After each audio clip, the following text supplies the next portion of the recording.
Admiral Thomas M. Dykers retired.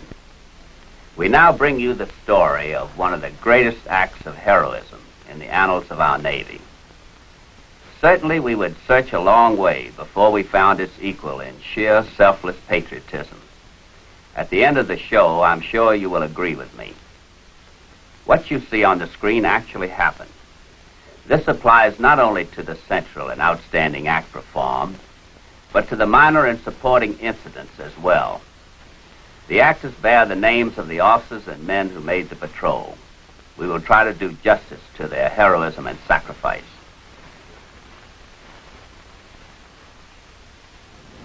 In the fall of 1943, the USS Sculpin had completed her refit and training period at Pearl Harbor.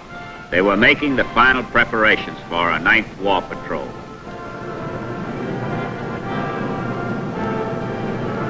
Torpedoes were being brought alongside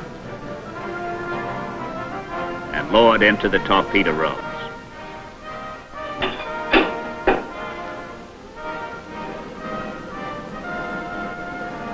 Some were placed directly into the torpedo tubes for delivery where they would do the most good, against a Japanese hull.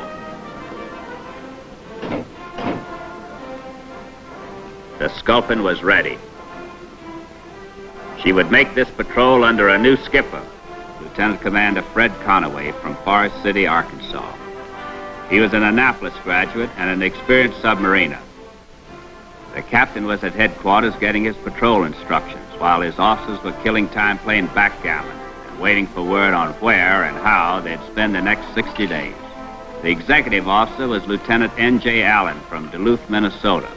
The engineer and diving officer was George E. Brown, Jr. from New York, a Yale man. Lieutenant Joe DeFries, an Annapolis graduate and the son of an admiral, was the gunnery and torpedo officer. Ensign Max Fiedler from San Mateo, California, had just reported aboard from the submarine school. This was his first patrol. Wish the old man had got back. I'd like to know whether to load that case of long-handled drawers. I'm giving 2 to 1 that where we're going, you won't want to wear any at all. Maybe. But you can always take them off. They send us into cold weather. It's awfully nice to have a pair of woolies. What about the heaters? They're all aboard. I'm sure glad they double for fans. Wherever it is, I don't want it to start too soon. Like I Joe over a barrel. What'd you do with that extra machine gun ammunition, Joe? It's on my bunk right now. No place else to put it. I'm betting you'll find a place before tomorrow morning.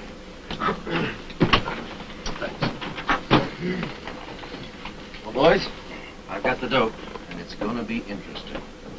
There's nobody on board with the ship's company, is there? No, sir. Good. The Marines are going to hit some island in the Gilberts or the Carolines. The big fleet will be there, bombarding and pounding from the air.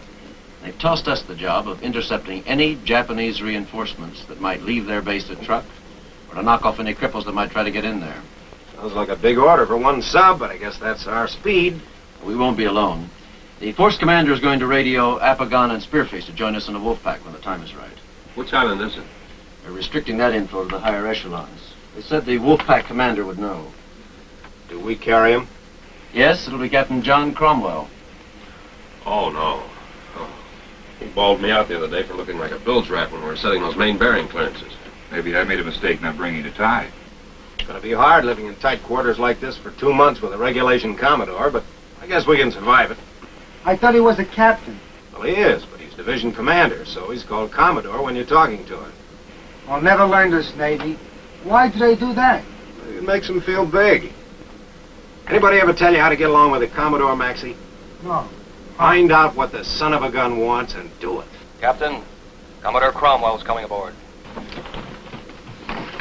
Call it, Maxie, to see who moves in with the chief petty officers. Tail. Want to help me move some 50 caliber ammo? Oh, Fred, just put me anywhere. The ship's officers will need their rest a lot more than I will.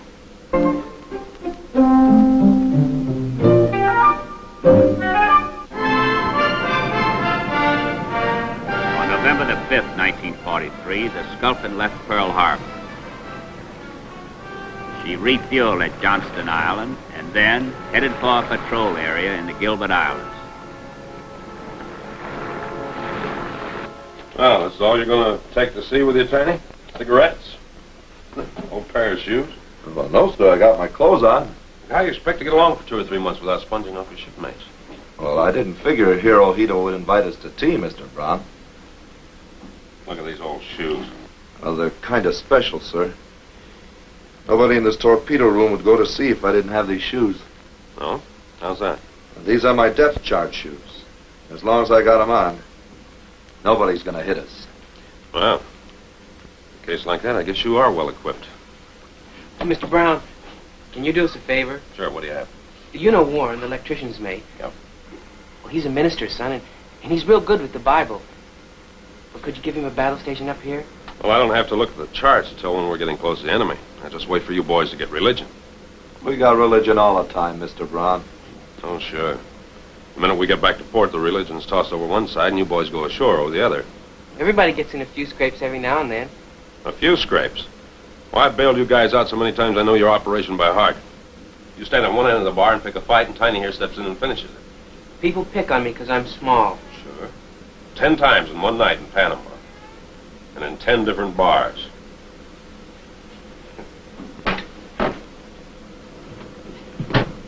Warren, I'm changing your battle station to the forward torpedo room. That business about not knowing the game is commencing to look like a come-on, Commodore. No, but before we get back, I'm going to show that high-hat backgammon crowd of yours a couple of old AC-doocy wrinkles. Well, I think I'll go topside and get me a breath of fresh air. If your skipper let me up on the bridge. Oh, and Joe, you better practice that. You're going to need it from now on. What a guy. He's what they call a martinet. I'll take one for a shipmate every time. I'll say. The last couple of nights when I come off at watch at 4 in the morning, he's been down here to talk to me. Ask me all kinds of questions about my family and what I'm going to do after the war. And while we're talking, he gets coffee and makes me a sandwich just like a steward. And me just a fresh-caught ensign. Maybe he can't sleep. I wish I had as little to worry about as he has. It's not that. He insisted on splitting the ammo with me. Now, here's the navigator's position from his morning star sights. Mm-hmm. See now, we are about 100 miles northeast of Truck Atoll. Well, we could get some customers almost any time in this spot. That's right, especially within the next few days. Oh, how's that, Commodore? Well, I guess I can tell you about it. You see... Oh, excuse us a moment, please. The Marines are going ashore here at Tarawa. Oh? When does that come off? The 21st. The softening up bombardment is starting this morning. It's going to be some show. Real big one. I wished I was free to tell you more about it, but The less I know, the better I like it. what the Japanese interrogators are doing to some of our boys, it's not pretty. Only safe way is to know nothing. You know, Fred, that's exactly what I was thinking when they gave me a top-secret briefing. The fearsome battle of Tarawa was starting.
Japanese forces were on the move.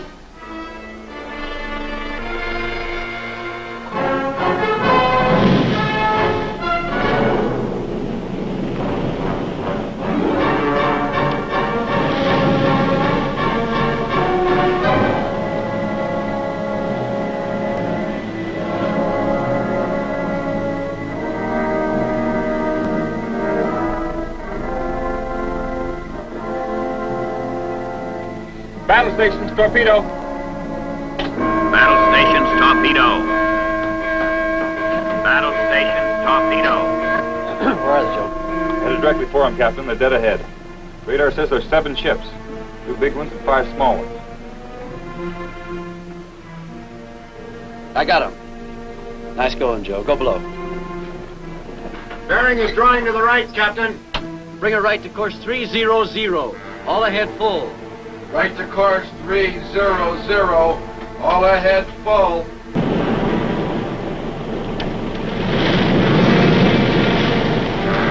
Mark, bearing 281, range 11750. TDC and plot both check on enemy course 009, speed 14. Very well. Stand by to dive.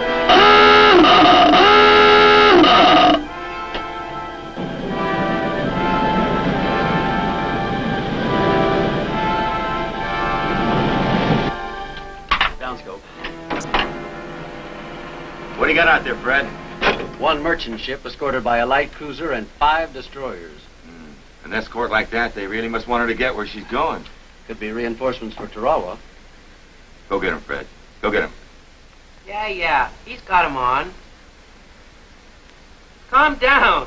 You got nothing to worry about. Sure. Well, that's the last one. Every compartment in the ship is checking on you. They could only see him like we can. They wouldn't be scared at all. This is evidently a very important convoy. It's only 1 merchant-type ship, but she has an escort of a light cruiser and 5 destroyers. Where's Warren? Where's Warren? He's not here. Maneuvering room? Tell Warren to get to his battle station on the double.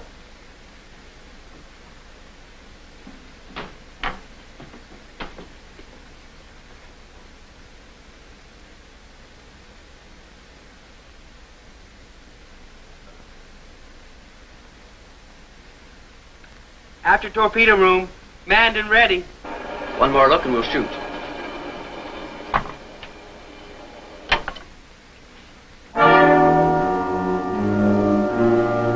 Downscope. Emergency, 200 feet. They zigged right at us, too close to shoot. High-speed propellers passing down the starboard side.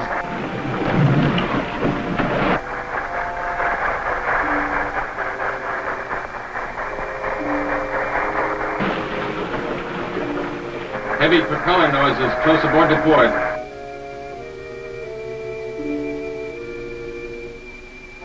Ball negative.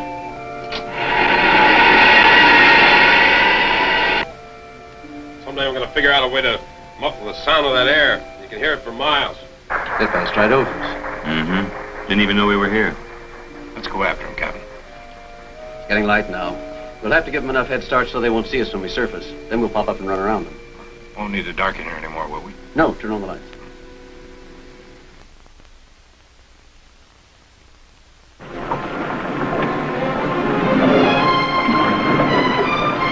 Open the hatch.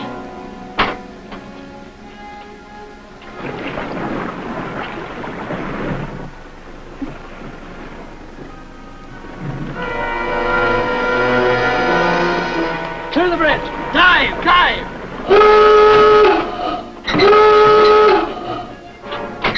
Everybody below, shift listening to the torpedo room. Take her down, fast. All right, take her down. What happened? They left a sleeper up there, and the waves were so high we couldn't see him in the periscope. He's right on top of us.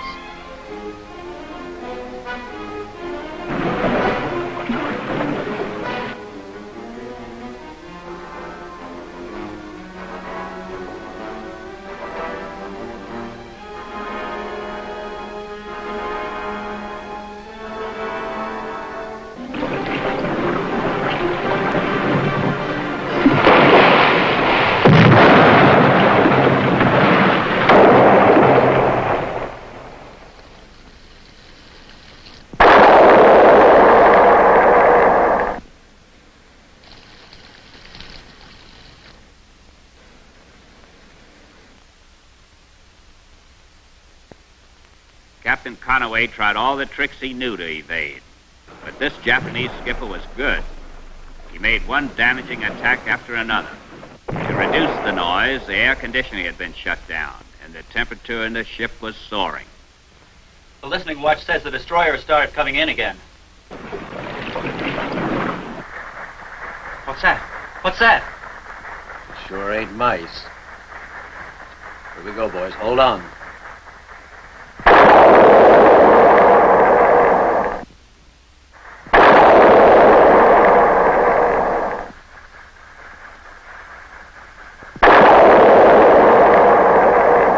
Big depth gauges are gone.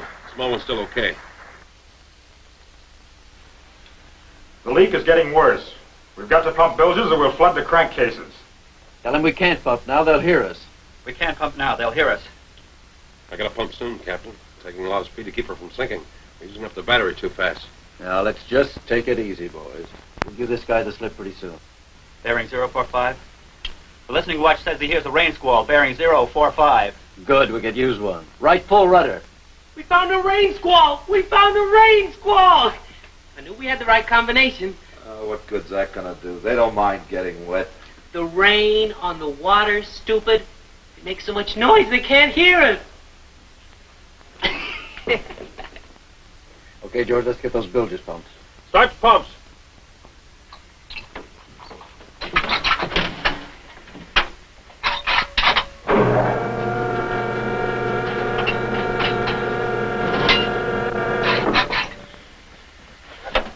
We can't get a suction. Go back to the engine room, see what you can do.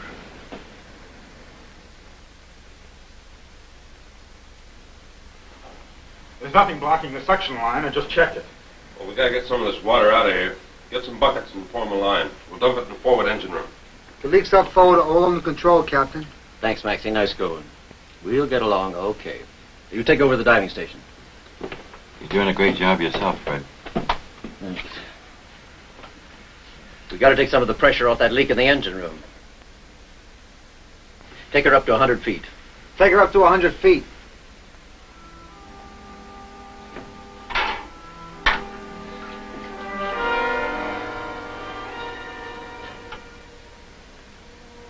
She won't go above 170 feet without more speed, Captain. Feels like we're on the surface.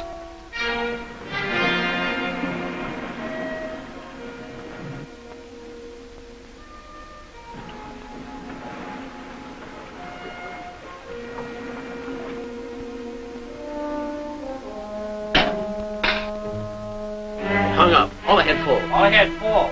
Get under as fast as you can. Don't die. But easy does it now.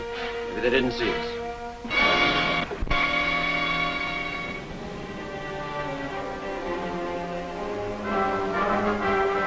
What happened? The depth gauge hung up when we surfaced. I'll take the dive.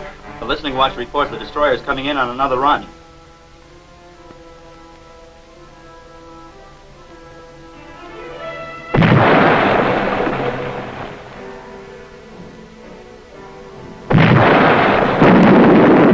Sculpin was designed to operate at a maximum depth of 250 feet. At 350 feet, the gauge reached its maximum reading as she continued to go down out of control. How deep they went, they never knew. The hull should have collapsed long ago from the great pressure. But the Sculpin and her crew were tough. They weren't beaten yet.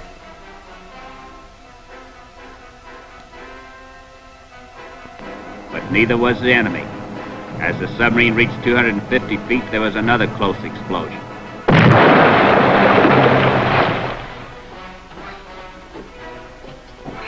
Steering's knocked out. Both forward and after torpedo rooms report cracks in the hull. Water coming in around the tubes. She won't take another depth charge. Our only chance is to surface and try to get a hit on him with a deck gun. If we can't make him break off the action, school's out. That's right. This way will give our crew a chance to be saved if we don't make it. Have the life jackets passed out.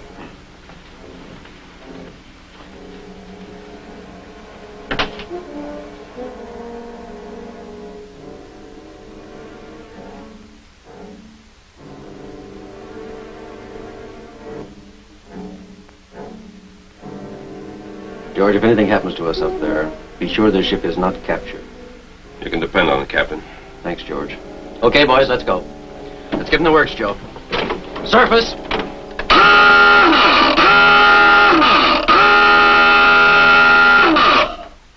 Full rise.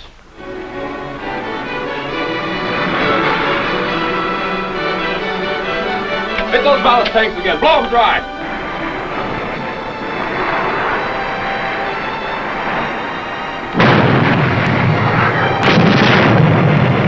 Keep that 20-millimeter ammunition coming.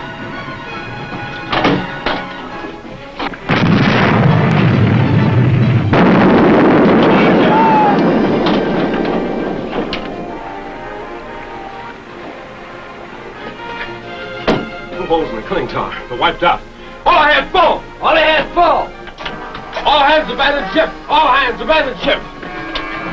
What can we do, Mr. Brown? Really should take the hydraulic manifold. You go forward and you aft. Come back, let me know when all hands are out of the ship. And bear a hand!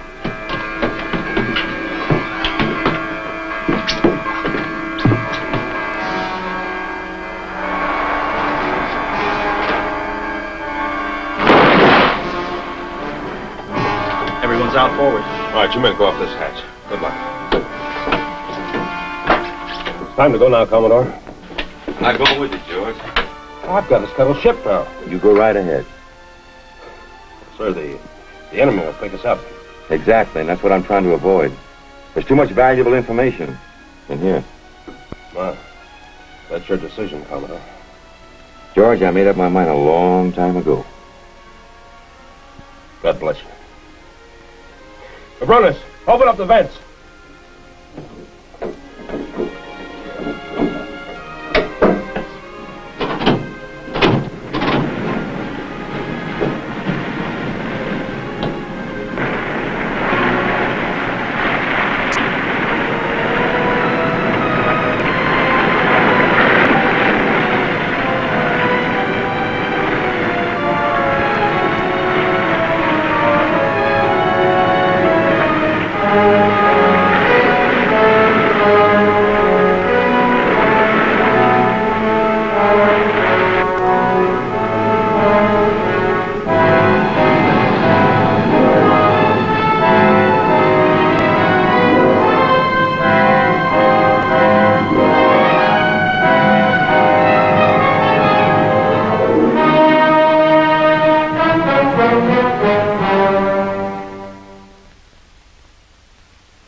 We are fortunate to have with us the only surviving officer of the Sculpin, Mr. George E. Brown, who now makes his home in Cincinnati.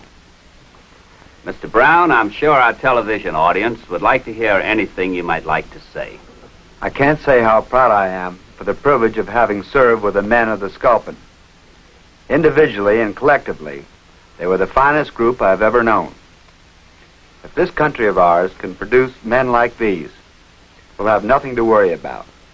No matter what I may do in the future, my days with the crew of the Sculpin will always remain the high point in my life.